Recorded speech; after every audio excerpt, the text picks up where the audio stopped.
Veda Ega Pratama. Debutnya di kelas Moto3 bukan sekadar step up biasa. Ini adalah chapter baru dalam karirnya. Ini about proving himself di panggung dunia. Lalu muncul pertanyaan yang cukup menggelitik. What makes him special sejak seri pembuka? Kenapa banyak yang bilang dia bisa langsung klik tanpa butuh waktu lama? Jawabannya bukan cuma keberanian sebagai rookie. He comes prepared. Dan kalau mau jujur, dia membawa sesuatu yang bisa disebut secret weapon. Seri pembuka akan digelar di Chang International Circuit, sirkuit teknikal sepanjang 4,5 km yang terkenal menuntut presisi tinggi. Hard packing, akselerasi agresif keluar tikungan, dan timing yang presisi jadi kunci. Bagi sebagian debutan, trek ini bisa terasa intimidating, tapi tidak untuk dia. Meski berstatus rookie bersama Honda Team Asia, Buriram bukan tempat baru. He knows this place. Ia sudah berkali-kali menjajal aspalnya di berbagai ajang junior. Dan itu bukan sekadar ikut balapan. Ia menang. Di Asia Talent Cup musim 2022 dan 2023, ia mencetak kemenangan gemilang di sirkuit ini. Bukan sekali, bukan kebetulan. Itu repeat performance. Lalu di Asia Road Race Championship 2023, ia kembali menunjukkan konsistensi di trek yang sama. Ada pembalap yang cepat, ada pembalap yang cocok dengan sirkuit tertentu.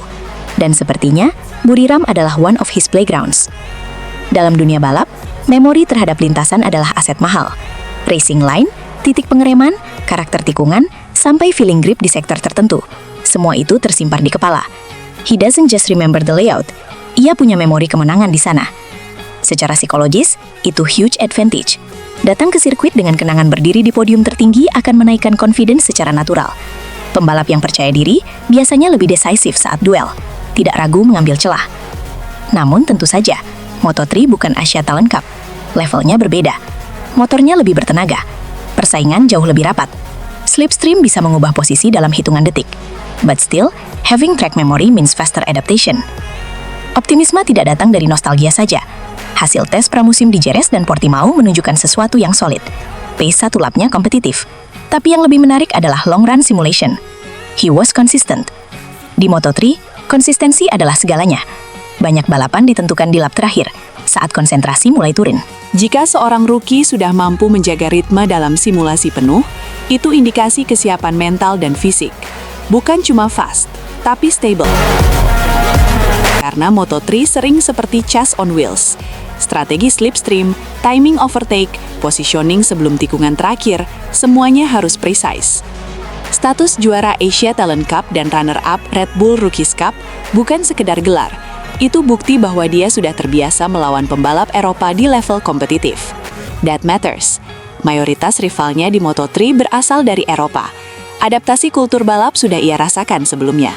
Ia tahu bagaimana rasanya duel ketat di grup besar, tahu bagaimana rasanya kehilangan posisi karena slipstream di straight terakhir. Gaya balapnya agresif tapi tetap terkontrol, not reckless. Itu kombinasi yang bagus untuk kelas sekompetitif Moto3. Namun ekspektasi tetap harus dikelola. Moto3 dikenal sebagai kelas paling rapat di Grand Prix. Selisih waktu antar pembalap sering hanya sepersekian detik. Satu kesalahan kecil bisa bikin posisi melorot jauh. Sebagai rookie, tantangan terbesarnya mungkin bukan soal kecepatan, tapi soal pressure. Sorotan publik Indonesia akan besar. Expectations will be high. Ia harus menghindari overpush di awal balapan. Kadang rookie terlalu ingin membuktikan diri dan justru melakukan kesalahan. Smart racing lebih penting daripada hero moment. Kalau mampu mengontrol emosi dan tetap bermain taktis, zona poin sangat realistis sejak seri pembuka. Kalau melihat rekam jejaknya di Buriram, ini bukan sekedar kebetulan statistik. Ada pembalap yang punya koneksi khusus dengan sirkuit tertentu. Chemistry antara rider dan track. Buriram feels like his comfort zone. Menang berkali-kali di level junior berarti ia memahami karakter lintasan secara mendalam.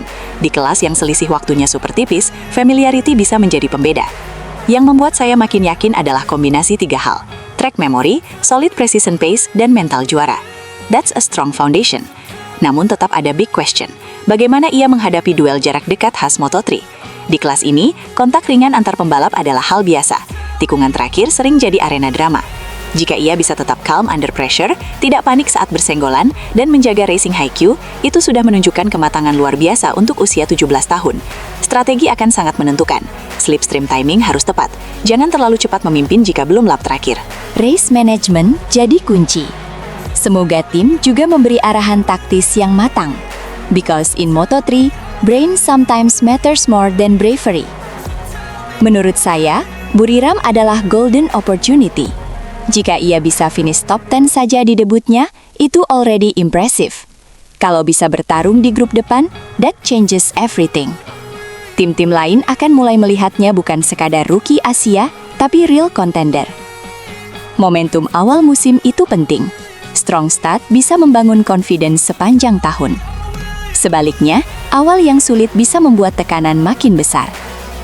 Grand Prix 2026 akan menjadi panggung pembuktian.